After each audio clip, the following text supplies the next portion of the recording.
like I remember very well, maybe like 280 SAL or something. We, from the Faculty of Social Sciences, we jogged by his vehicle. I think there was like a motorcade of 1 or 2 cars came. We escorted him. We jogged, like where our SSS officials would jog. We jogged and gave him a proper escort from the Faculty of Social Sciences, which is like a 2-kilometer run. We went all the way, passed in front of Sultan Bello, or passed in front of Kuti, or passed in front of Trenchard, or passed in front of Queens, or all the way jogging, hailing, singing for him. When he got to the UI gates, the man broke into tears. He broke into tears, and I said, "Thank you. Thank you. You can all go back." We know who our heroes are, not the ones who he broke into tears. So I was very sad when, I was reading reports that he was not feeling fine, and apparently, calling on to the president to remember that they all struggled for June 12. The problem is that someone as powerful as the president of Nigeria wants to get into that place. You're isolated. You hardly hear the truth. That's the thing. It's a very isolating place to be as a president. If you don't have direct contact with the people, or you're not mingling with the people yourselves to really hear the truth, they'll just be telling you what you want to hear. So those are the true heroes of democracy, of June 12. Franco Kore, when he was General Secretary of NOPENG, or was it Pengasen, the oil workers, they virtually,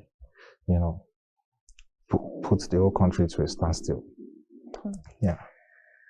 Okay, so that story was one emotional one. Oh yes, it was. I telling you, I still have those pimples. I just had. Yeah, that was 1998. Wow. I'm telling you, we gave him a full escort. Well, we're not student leaders. I wasn't a student union leader. I mean, the ordinary students, ordinary people. We all just, it was phenomenal. And what else could you ask for? It didn't give us any money or anything. Yeah. So we know who the real leaders are. But it's shameful when you see all this new student union leaders, all this, feathering their nests. I mean, the day I saw the business card for student union leaders, it is finished. Can use the Western people's it is finished. Okay.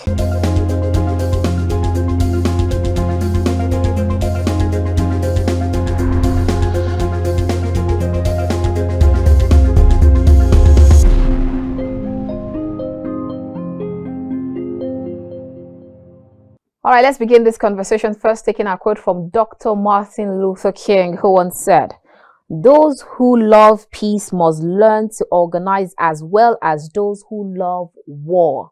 All right, my next one is from Aristotle, and he once said, "The liberty and equality will be best attained when all persons alike share in the government to the utmost." Okay, we'll take this next one from former U.S. President Abraham Lincoln, who once said that elections belong to the people. It is their decision. If they decide to turn their back on the fire and burn their behinds, then they will just have to sit on their blisters. Don't you agree with that one? Because I definitely do. My last quote will be from Margaret Mead, who once said that never doubt that a small group of thoughtful citizens can change the world. Indeed, it is the only thing that ever has.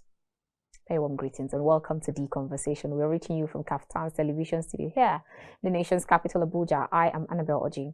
Let's see how that quote relates to what we'll be discussing today. We're turning our attention to Nigeria's democracy at 25 years of uninterrupted and stable democracy, because you find out in some other parts of the world, they say they don't want Babariga, or they don't want the kaftan, they want Bakaki. But we've not had that issue. And then I recall the Chief of Defense Staff saying that they are paying their loyalty and allegiance to the current administration and the Constitution. So Nigerians do not have any need or any worry with regards to either going to the military or what not. Okay, so we're talking about all of that, and we'll also turn our attention to human rights. Since democracy at 25, how far has it been? How far with regards to those that went to that protest? that's the NSAS protest in 2020. How far has it been? Have all of them been released? What has happened to them? Also, we'll turn our attention to the judiciary. Today, we're discussing Nigeria's democracy 25 with focus on human rights, on the judiciary, and even on the nation at large. My guest on the show today is Kola Alapinni, who is an international human rights lawyer. Recall that on Thursday when we had the press, I told you all that we will definitely expand the conversation with Kola today. And that's what we're doing. Welcome, Kola Alapinni. Thank you. It's a pleasure to be here. All right. So now let's go straight to our conversation for today. But then, since, like I said, we're going to expand this conversation on democracy, Nigeria's democracy at 25. And conversation gives us that opportunity to talk more from the history down to even the future. Let's go back to June 12. All that happened, it all happened, especially for those who are the historians who are studying history. I hate to use the word Gen Zs because so that they don't come for my head and say, okay, so don't, there's no shaming Gen Zs, but at least let them understand how it all started, how that movement started in June 12. What will you tell us? What can you remember that you can tell us that happened at the time? Oh, more like what can I not remember? I was in university when the June 12 crisis started. I started university at the University of Jos. There had been epileptic strikes, so we eventually got the session rolling. And Jos was where they had a convention, the SDP convention that produced Chief Kola Abiola and all the intrigues and who was going to stand down for who. Atiku Abubakar eventually stepped down. It was, of course, his boss, the late General Shehu Musa Yar'Adua, was pulling the strings from the curtains behind the scenes. Yeah, and it was a glorious Saturday morning. People came out to vote. It was still the most peaceful elections ever that we've seen in this country. It was the optionally for that was the system that the electoral body was using then, headed by Professor Onfrim Wosu. And people would queue up behind the boxes, and it was a two-party system. Either you were with SDP or you were with NRC, the Republican Party. So the choices were very simple. It's unfortunate that that was one of the hallmarks of the Babangida administration. He would have left office with his head held up high if he had not annulled the elections. It would have bequeathed to our country a great two-party system. But unfortunately, he outdid himself. He called himself Maradona until eventually he dribbled himself and shot himself in the foot. The results were rolling in gradually all over the country, and obviously was going Chief Abiola's way. And then some spurious people had been trying to derail the elections by going to court. Our Session for Better Nigeria, which was the special purpose vehicle which Arthur Nzebe was using, fronted by a man known as Abimbola Davis, trying all the ways to get an injunction to annul the election, this, that. They even got a judgment in the night from Justice Basi Ikweme. Yeah, the elections were annulled and the country went up in flames. Everybody was angry. Sanctions were being threatened on Nigeria. This was about the same time that Nelson Mandela was going to be president in South Africa. So that took a lot of spotlight away from the Chief Abiola struggle. Okay. I think he was emboldened by Nelson Mandela coming to power after being in prison for 27 years. And Mandela at that point in time always,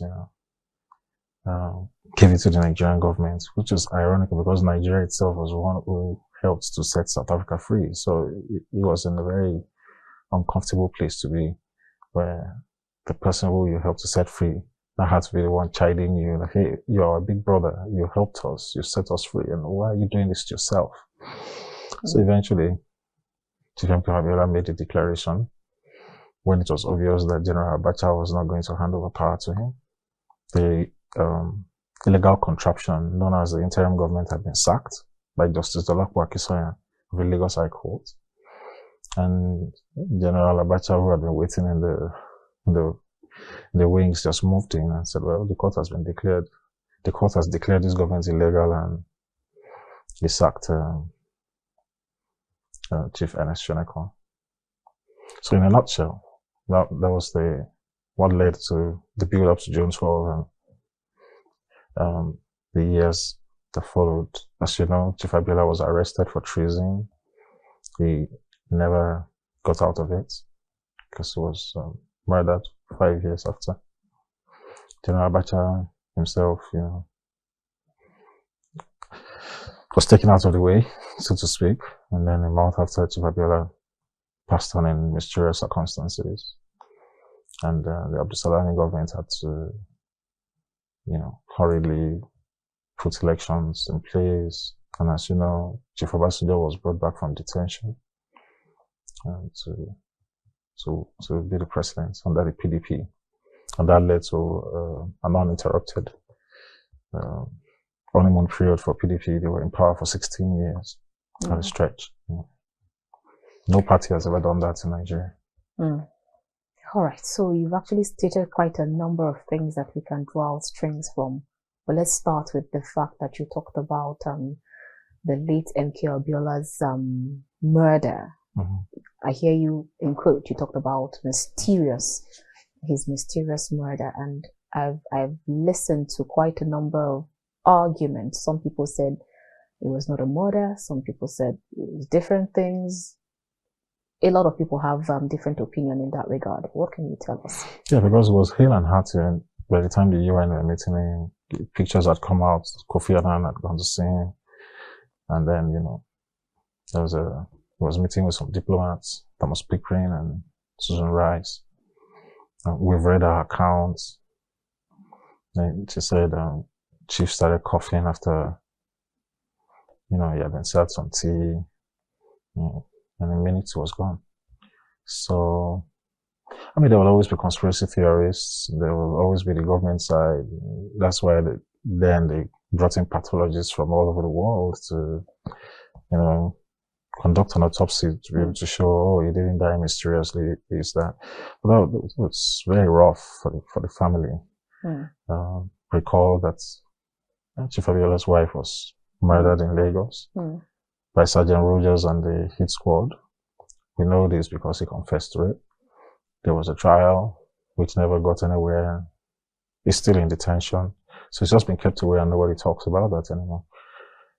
Kudirat Abiola was murdered in Lagos. So it was a double whammy when they lost their breadwinner again. And with due respect, things have never been the same with our family. They feel a lot of sacrifice. It was a huge toll on the family.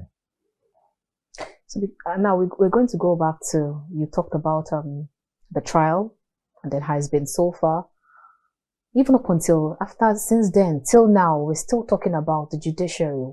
Does it mean that nothing has changed even since then up until now with the judiciary? Well, obviously things can be improved. There has to be a revamping of our judicial system if we're going to see it giving out justice. It's a continuous job. I don't think the judiciary themselves are happy with the state of affairs. They were badly paid, poorly paid. They just increased their salaries a few weeks ago. There's no motivation. They're seated for long hours on writing for long. So you get the kind of judiciary you want if you're willing to pay for it and make sure that the structure is there. The computers, the lights, but you should have uninterrupted power supply, have access to judgments from anywhere in the world at the speed of lightning. So it seemed as if the judiciary was purposely underfunded for years, just to make sure they don't have that bite. But yeah, we have to keep working on it, because if you don't have a judge that is protected, that is well paid, a judiciary that is fearless, it is the third arm of government. It has the same powers like the National Assembly does and the executive does. They're equals. We just have the president leading the country as primus inter pares with the executive. So it's a third and functional arm of the government. So we hear about a monstrous amount of money that goes into the executive and the National Assembly, and we neglect the real powerhouse where judgments are supposed to be delivered, and it's supposed to be the last hope of the common man. So is that the reason why are we truly getting the kind of judiciary that the country deserves? Yes, we are. We're getting the kind of judiciary we deserve. If we keep underfunding the judiciary and we don't, we're not making sure that we have an impartial and strong institution, an institution that can look power in the face and say, no, you did wrong there. So once you start allowing bad eggs to also come in, and you have bizarre judgments, and people are not going to trust the judiciary because you just feel like you're not getting justice. So people's faith becomes eroded when it seems as if the only way that you can get away with stuff is to tell people to go to court. Go to court, because you know that he's not going to get what he wants there. You're going to tie him down for the next 1 year anyway, or 2 years. So judiciary should not be used as an opportunity for people to defeat justice. And that's why you have people not wanting to go to court, because they'll be there for ages. It gives rise to jungle justice. Because people cannot wait and pass through the system. They want to take the law into their hands. Right.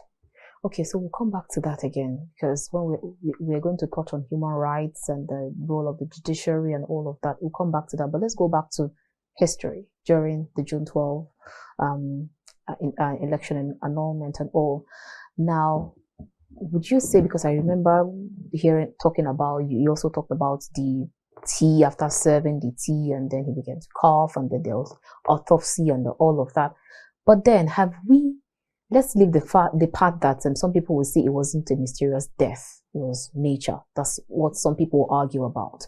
But have we actually moved away from it's a win-win situation? If I don't win the election, I can do anything after 25 years, politically speaking, Kola? Well, the kind of election and electioneering process which we have in our country, our political system, makes it very attractive for people to want to get into governance, either by a hook or crook. And they're not stopping at any means to get there.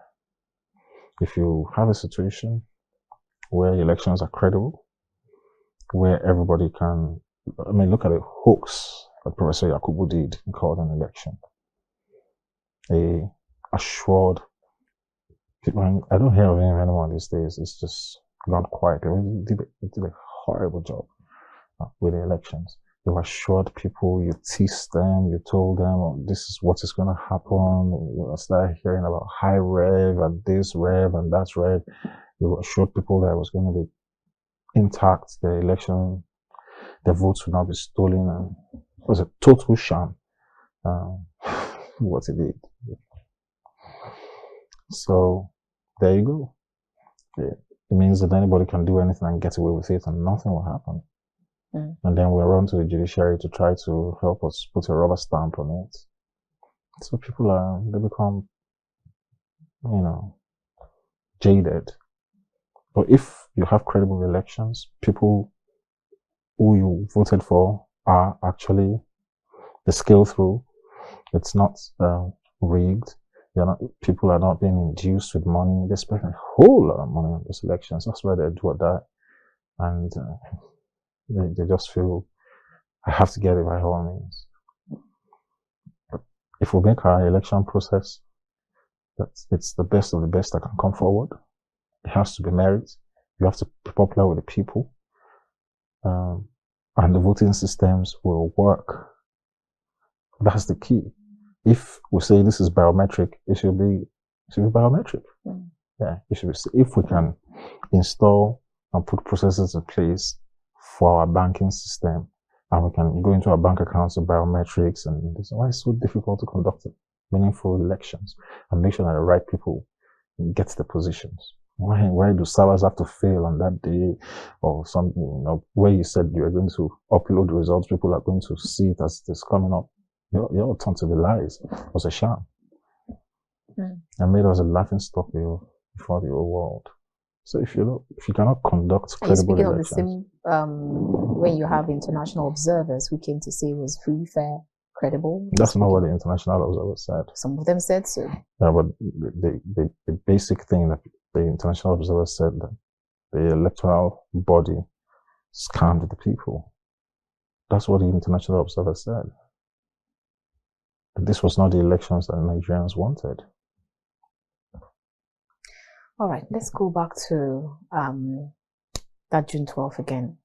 And by the way, the elections were not free and fair. There were pockets of fighting, people being stabbed in the eye. You attribute the phenomenon. Have you forgotten? The elections were not free and fair. But there must be an end to litigation. Elections have come and they've gone. They've gone to the Supreme Court. We need to face the business of governance now and move on and build a better country. Okay, so because you talked about some of the people that played a very important role, prominent role during the June 12th election, one of which was the wife of MK Abiola, who also died at the time. Now, what exactly is the importance? I was talking to someone and then he says being the wife of the president, either the first lady, is not about sitting pretty. It's about my husband is in the front running the race. He is doing a lot of stuff. I'm behind him. In fact, I'm beside him. Sometimes I'm even in the front, even showing up and showing in. And this kind of things happen. This is what we should start seeing. Do you agree with such? So we have a lot of heroes, and it wasn't just a Southwest thing or a Yoruba thing. It cut across the length and breadth of the country. And, we've seen this unconstitutional role of first ladyism and everything. To me, it's just a waste of public funds. There's no basis for it. The American first lady is not a constitutional thing. They even pay for their meals in the White House. So this was a contraption of the military years. It was Miriam Babangida that blew that office out of proportion, coming with their Naowa kind of mindset, Nigerian Army Officers' Wives Association kind of thing. And then, because there's no budget, there used to be no budgetary provisions for the office of the First Lady. And now they're trying to do that.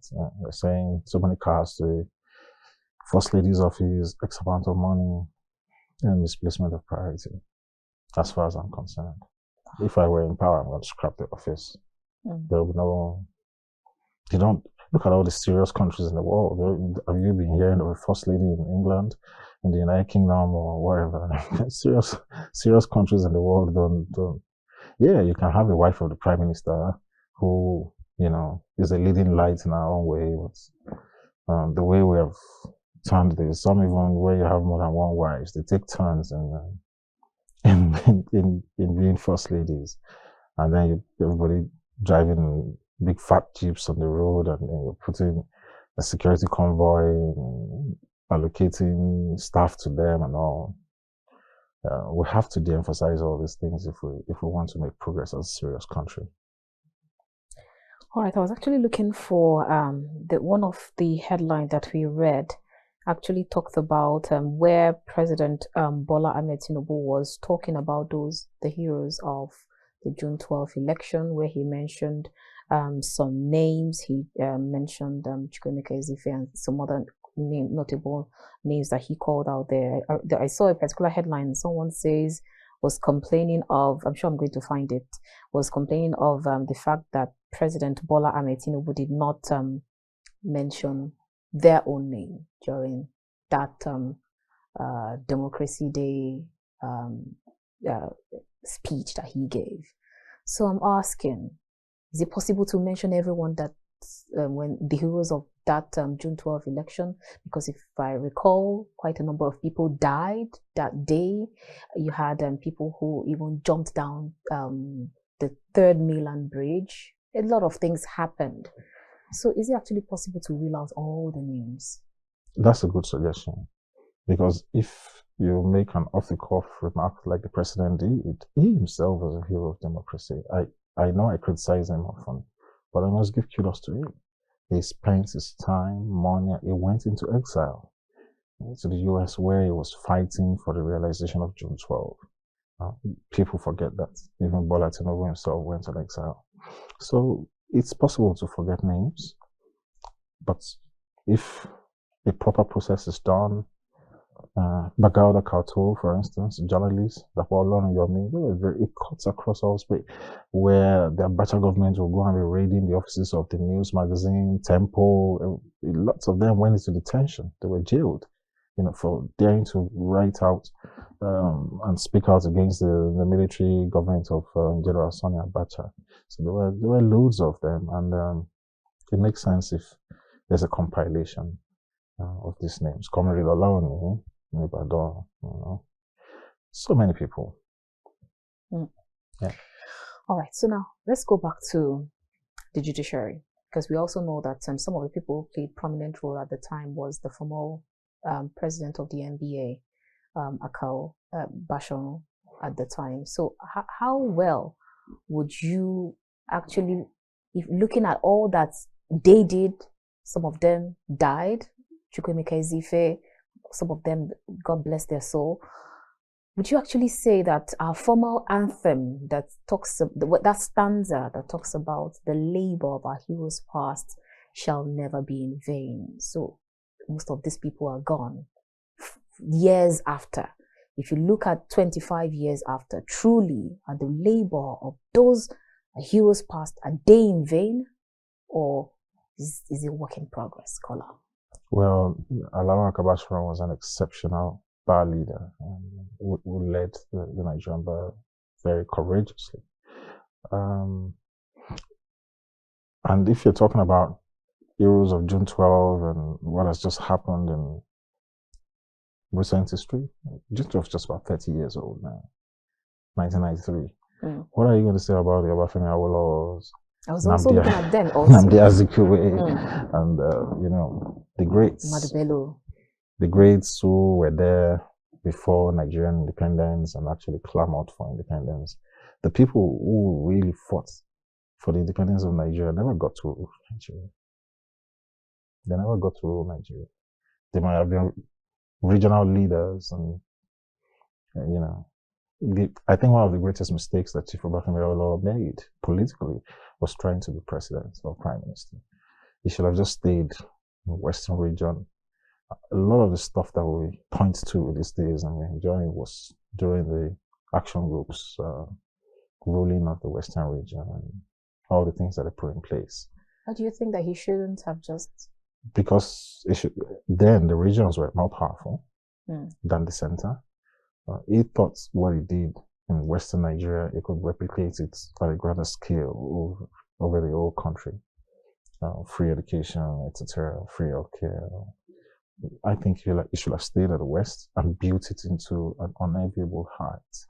Okay, and because what he did in Western Nigeria is still the benchmark. And General Gowon brought him back. He was in charge of the economy. A lot of people don't realize that Chief Obafemi Awolowo ran the economy during the war, and he ran it without borrowing a dime. So he just thought I would be in a better position as president to, lead my people and all. Sometimes, you have to sacrifice that bigger picture and just face your direct constituents. Then maybe if everybody see what you've done, especially in Western, and it promoted healthy rivalry in the West, the East, and North. People could see what their leaders were doing at the grassroots, and undoubtedly, the Western region was way ahead of all the other regions. Oh, I hear you say he promoted healthy rivalry. Right. Yeah, regionalism does that. Okay. That's what I think. We'll take it up from there. Let's go on a quick break, and when we return, we'll continue this conversation with Kola Alapinni, international human rights lawyer. See you later.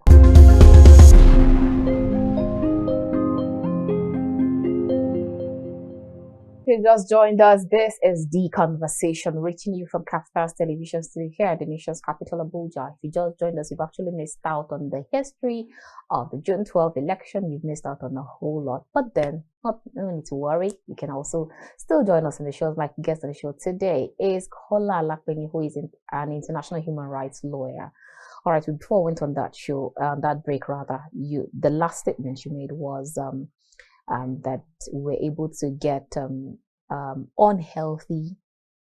healthy rivalry rather through regionalism. How would you say, how were we not able to keep up with that pace even up until now? If you look at the election that happened in 2023, it looked more divided. So where was the disconnect from, Kola? It was very easy. Even though regionalism promoted a healthy rivalry amongst the regions, it didn't mean that they were not corrupt.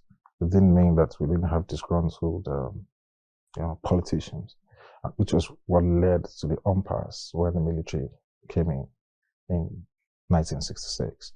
The military had no business with governance. They had no business at all. They should have just allowed us to fumble and find our way. It was just six years into the new republic, into the new country, and they had no business coming in. Those long years of military rule produced a strange country. People didn't know their left from right. We became more militarized. You're talking to a citizen of our country. Normally, we want to talk and we want to converse. We don't know how to do that. Except we're shouted upon and somebody brings the whip and whip us into direction or wherever. These are all effects of military rule. People don't know how to engage without fighting, without being violent. To cut the story short. So that's one of the hallmarks. Secondly, we have run a system of government where it's a winner take all. People are trying to die to get to power. And you wonder, what do they really want to serve us? That's the first question. I don't think so. I think people are just going there to feather their nest.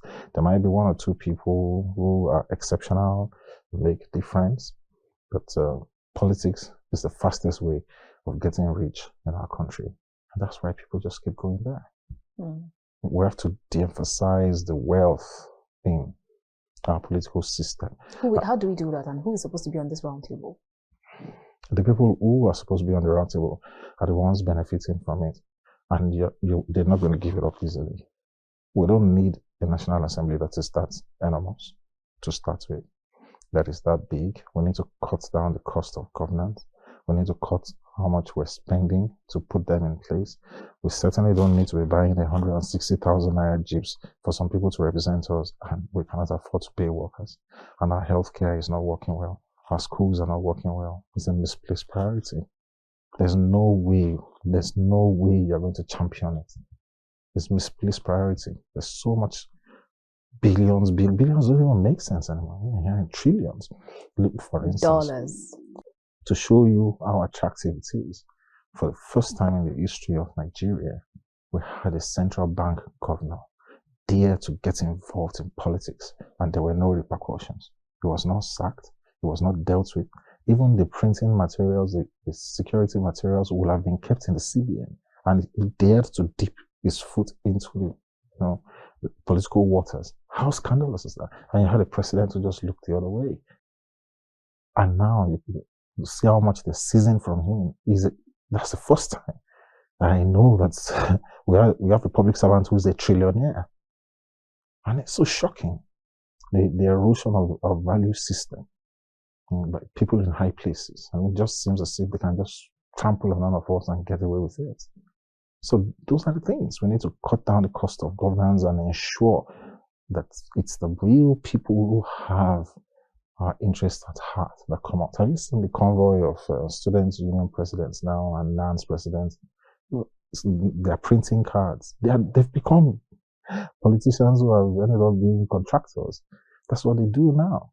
I can't, for the life of me, imagine a student union leader printing business cards, is going in a convoy, the Nance, whatever, in a Mercedes Benz, Nance 1, Nance this. What's going on?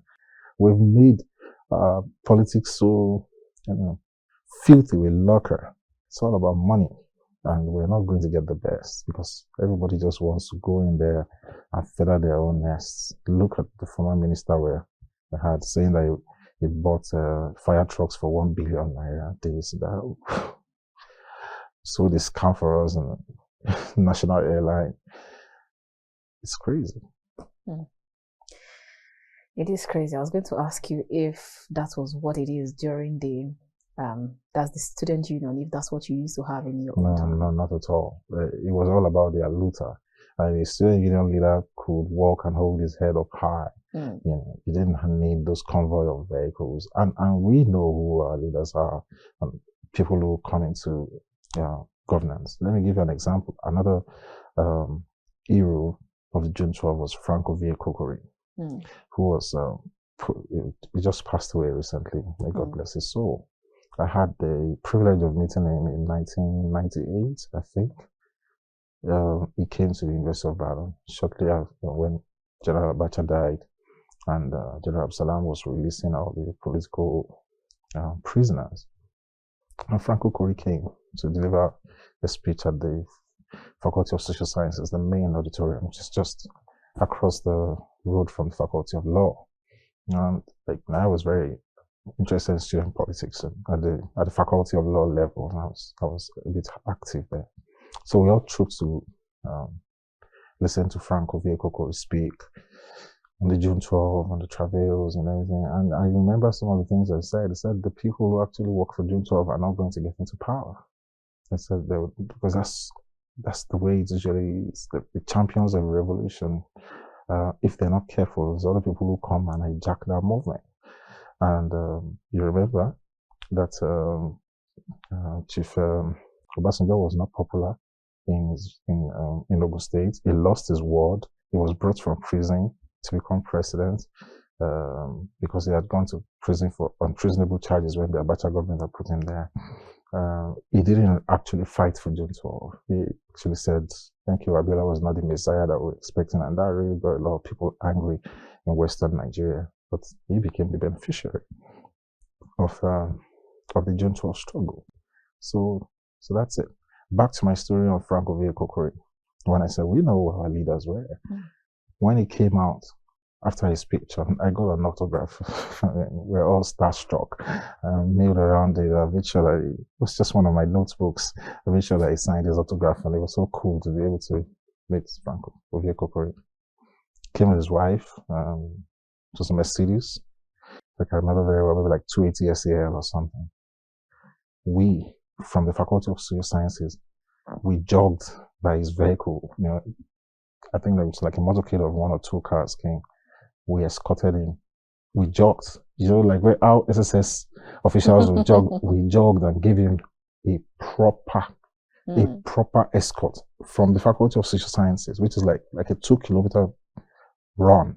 We went all the way, past in front of Sultan Bello, or past in front of Kuti, or past in front of Trenchard, or past in front of Queens, or all the way jogging, hailing, singing for him. When he got to the UI gates, the man broke into tears. He broke into tears, and I said, thank you. Thank you. You can all go back. We know who our heroes are, not the ones who he broke into tears. So I was very sad when, I was reading reports that he was not feeling fine, and apparently, calling on to the president to remember that they all struggled for June 12. The problem is that someone as powerful as the president of Nigeria, once you get into that place, you're isolated. You hardly hear the truth. That's the thing. It's it's a very isolating place to be as a president. If you don't have direct contact with the people, or you're not mingling with the people yourselves to really hear the truth, they will just be telling you what you want to hear. So those are the true heroes of democracy of June 12. Franco Kore, when he was General Secretary of NOPENG, or was it Pengasen, the oil workers, they virtually, put the whole country to a standstill. Yeah. Okay, so that story was one emotional one. Oh yes, it was. I telling you, I still have those pimples. Yeah. I just had. Yeah, that was 1998. Oh, wow. I'm telling you, we gave him a full escort. Well, we're not student leaders. I wasn't a student union leader. I mean, the ordinary students, ordinary people.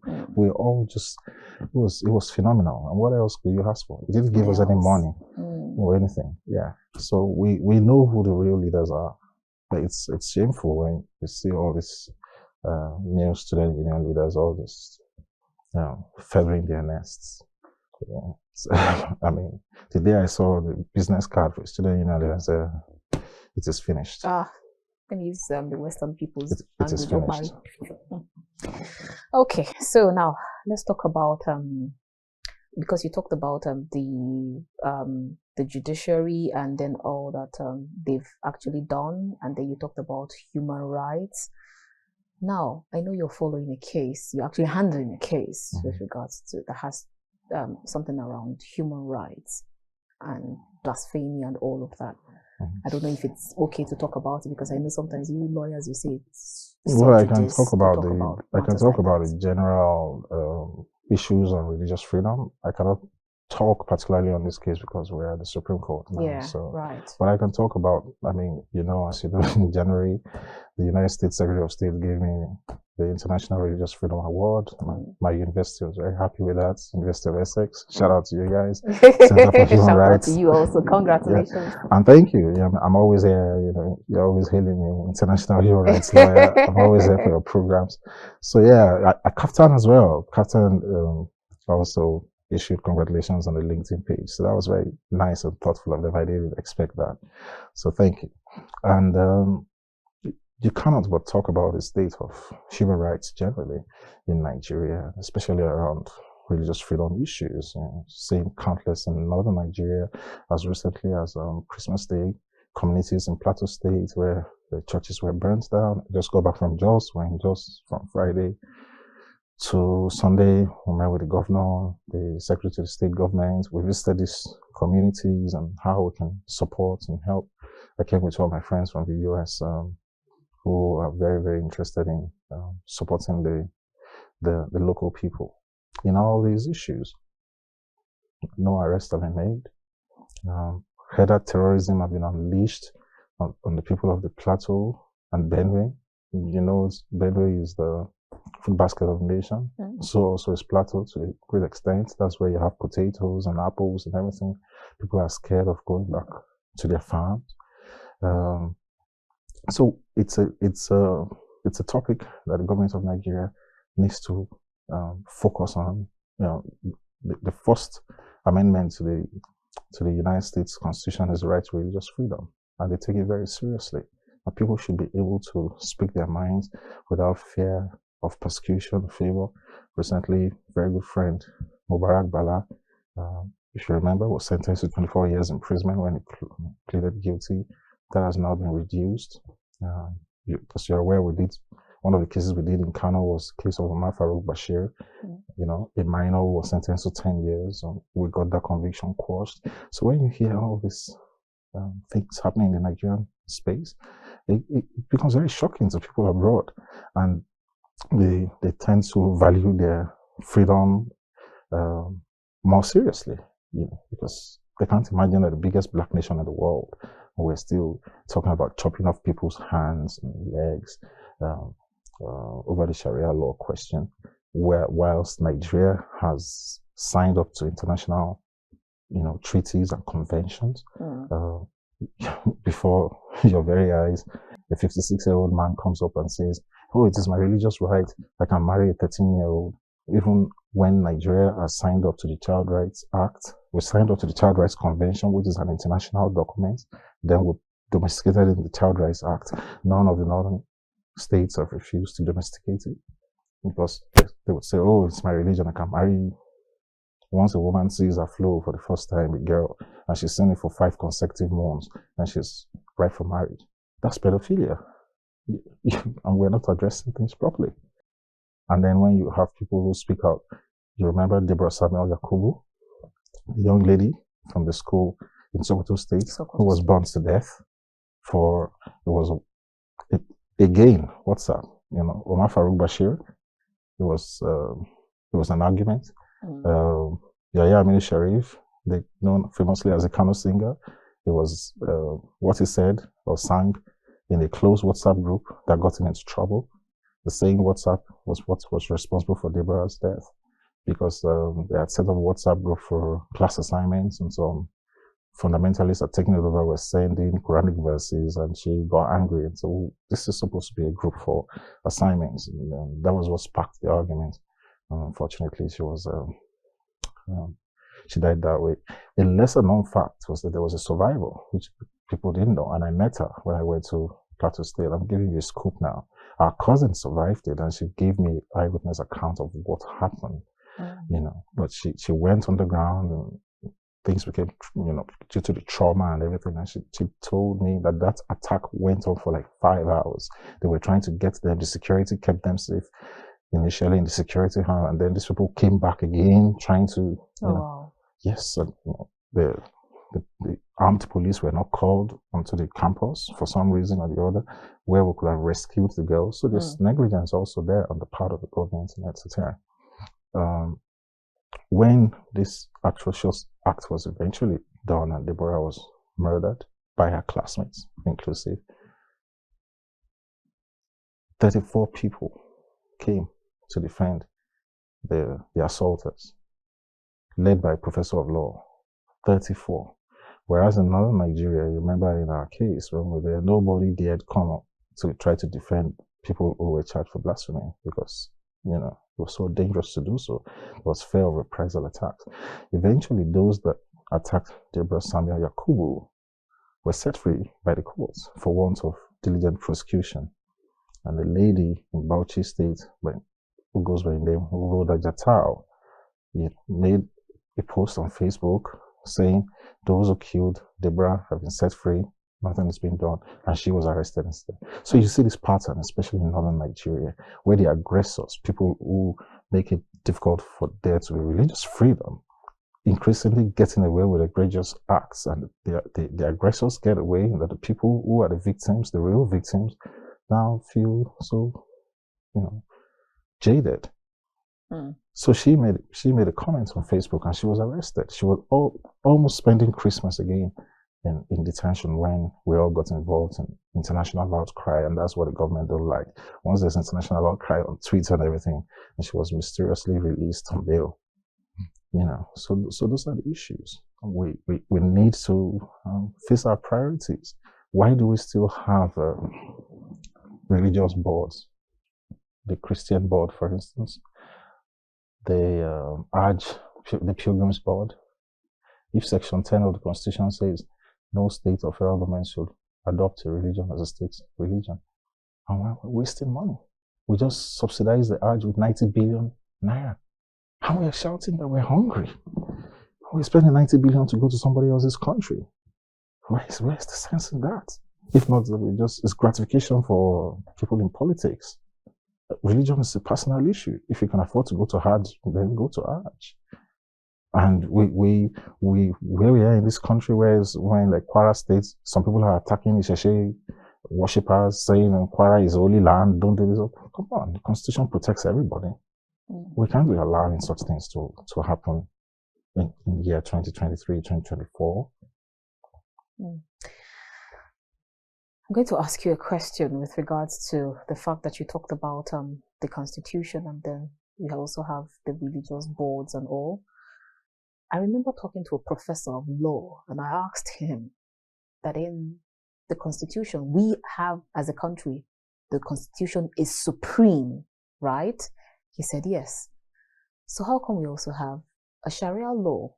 Does it mean that we have two laws in one country? Oh, well, These are some of the arguments that we had argued before the courts, and I'm looking forward anxiously to how the Supreme Court is going to decide. The Sharia law is limited to Islamic personal law in the Constitution, which means I want to marry 4 wives, or I want to divorce. If I die, this is how my properties should be shared. That is what is known as Islamic personal law. So this gentleman, former governor of Zamfara State, after in the north seemed like they were not going to be in power, and that was during the Obasanjo years, and then he just stirred up controversy by bringing this Sharia law into our legal lexicons, and now all the 12 northern states have adopted this Sharia law in their various forms. And this is where the problem lies. The Constitution is supreme. We also have international obligations. Recently, the UN human rights experts, spoke out on this to the Nigerian government, where they issued a communique, I think about 3 or 4 weeks ago, especially on the Yahya Sharif's case. You cannot have both of them are incompatible, in my own view, and I know the Supreme Court is going to make a decision on that. The Constitution is supreme. We also have international instruments which are signed up to. It was the duty of the Federal Attorney General to have approached the Supreme Court then for an interpretation when all these 12 northern states started promulgating that. But because Obasanjo was an unpopular southern president, he literally leaped into power, and it was supported by northern Nigeria. I suppose he didn't want to bite the fingers that fed him. It's just, it's a political question to blow away. It's not going to blow away. It's not a political question. It's a legal question, a very fundamental legal question, which the Supreme Court will answer with the case of Yahya Sharif. Now, still on that same matter, because you talked about the fact that a governor can come out and then say he wants to get married to a young, in fact, a child, and most people were not complaining about it because they felt there's nothing wrong with it. And I hear you say that's pedophile. It's pedophilia. So people complained about it, but there was an unwillingness by the government. Number one, it was a governor. I'm not sure if it was still a sitting governor then or not, because he had immunity. But he ought to have been arrested for violating Nigeria's laws. But maybe one of the reasons why they didn't do that is because Nigeria will have to answer the question of which one is supreme. But then other people will come back and tell you that what if the girl says that I'm okay with it? She cannot say so. She's not of age. She was 13 years old. It's called statutory rape. You cannot say yes when you're under the age of 18. In some places, 16. The law sees her as a child. She's a ward of the state, and she should be protected. Okay, so that's one kettle of fish entirely. Now to another matter where you have orphans, people who are orphaned already, and then they were being married out in Niger State, and the Ministry of Women Affairs went to interfere in the matter. She said it was all shades of wrong, but then at some point you get some talks, and then later she came back to say, okay, it's all good. Let them get married as long as they are fine with it. They're marrying. They're not going to be a liability. They were even given POS to start their business. Kola, do you see that as human rights? That was an violation? example. That was an example of the forces at war there. So here you have the northern states, the Sharia states. Niger State is one of the Sharia states. All 12 northern states all have the Sharia legal code in place, and you have the Minister of Women Affairs coming out thinking, oh, this that you've done, why are you probably marrying them off? They're orphans. Shouldn't we be thinking of getting them jobs and settling them and all? And it almost became a role between the federal government and the state government, and then the religious bodies started getting involved, and threats from various quarters and everything. And that's exactly what we're talking about. There has to be there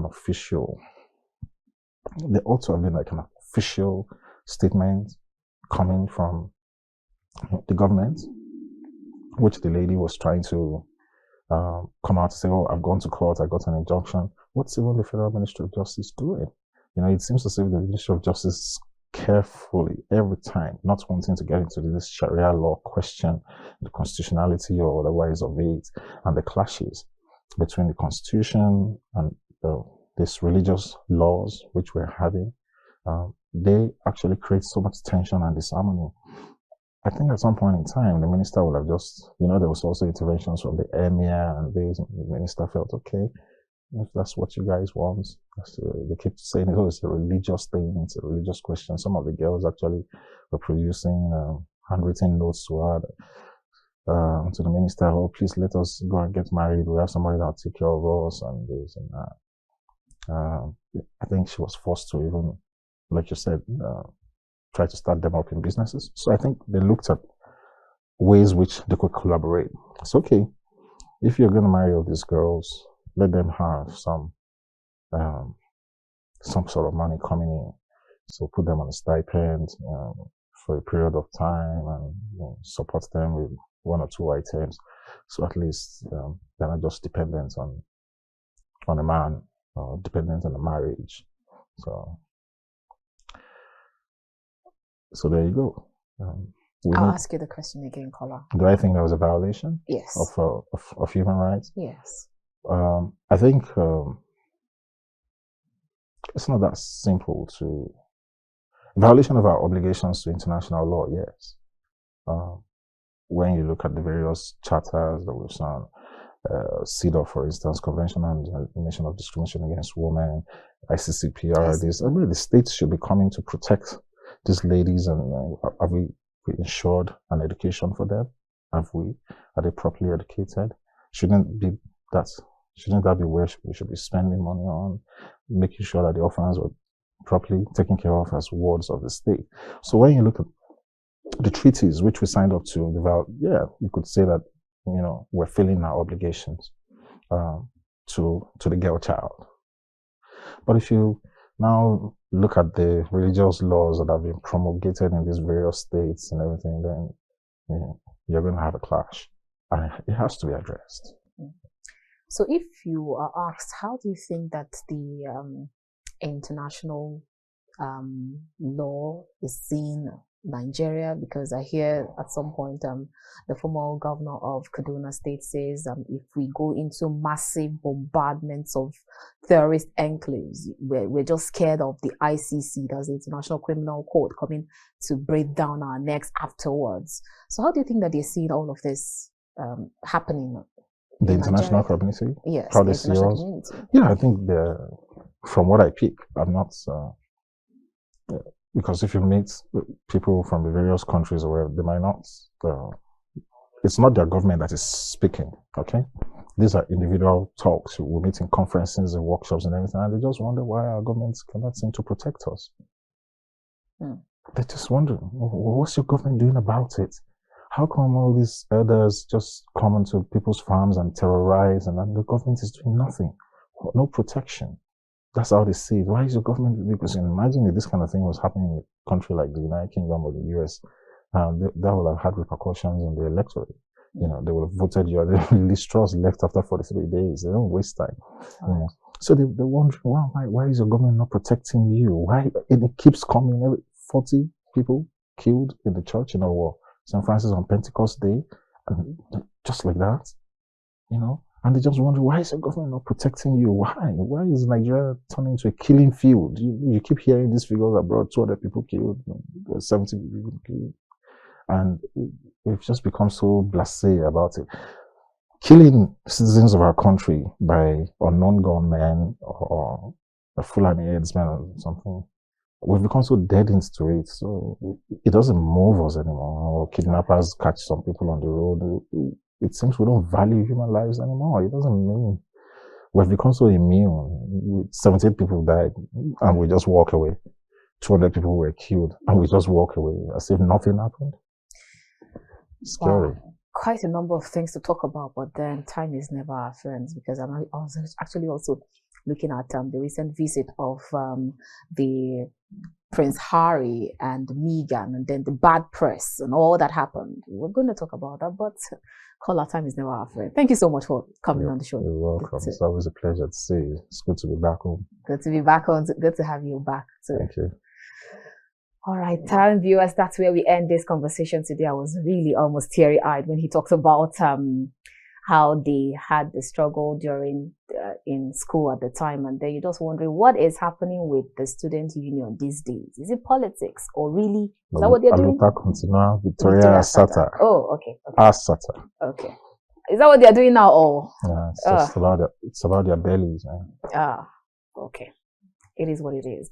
Thank you so much for tuning in. It's been a wonderful time here on The Conversation. I'll see you again next time. Keep watching The Conversation because you never know who my next guest will be and what I will be speaking of next. Till I come your way again from the nation's capital, Abuja, I am Annabelle Oji. God bless you and yours. God bless the Federal Republic of Nigeria. Good morning.